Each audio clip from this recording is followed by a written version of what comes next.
Several years ago, a gesture made by PLA Navy soldiers to launch fighter jets from an aircraft carrier started a craze of imitation on the internet in China.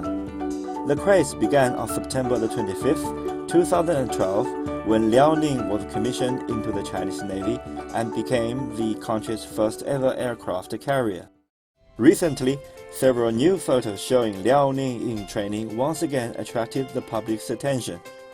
In these photos, 8 J-15 carrier-based jet fighters are lined up side by side on the flight deck.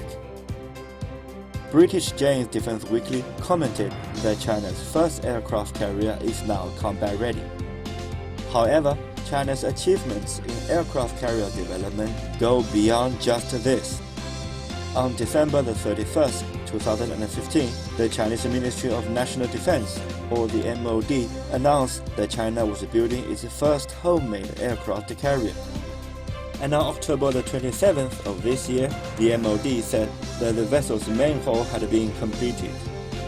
The construction and commissioning of the Chinese aircraft carrier is a sign that the PLA Navy is developing from a coastal defensive green water navy to a blue water navy, capable of regional power projection.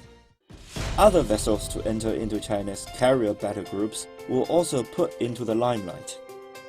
This year, the PLA Navy has commissioned many more ships than in previous years. As of November, 20 vessels of various types have been put into active service. In January alone, 6 vessels joined the Navy.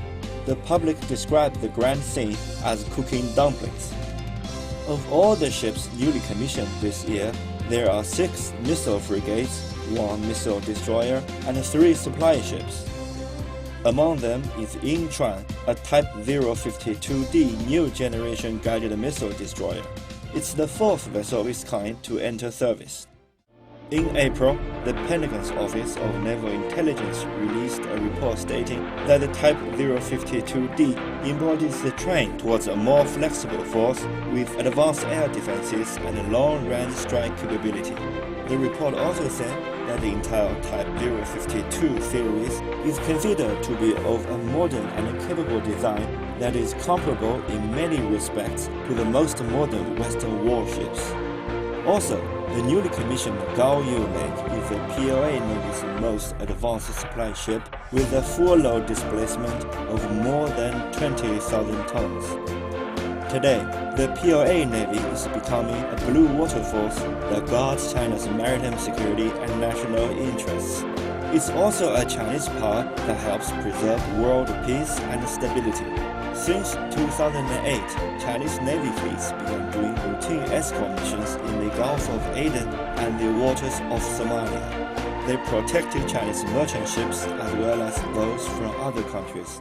In late March and April last year, China's Navy sent several ships to Yemen and from there evacuated 621 Chinese citizens, along with another 276 from 15 other countries. The Navy's hospital ship, Peace Ark, has been sent overseas many times on harmony missions to provide medical assistance to the country's military. So far, Peace Ark has dropped by 22 countries and provided free medical services to up to 8,000 people. It's been 1 year since China began deepening reform on national defense and the military. In the past year, the PLA Navy exhibited China's glamour as much as its readiness for responsibility. In the future, the Chinese Navy will make bolder steps into the oceans as it strives to become a blue water force.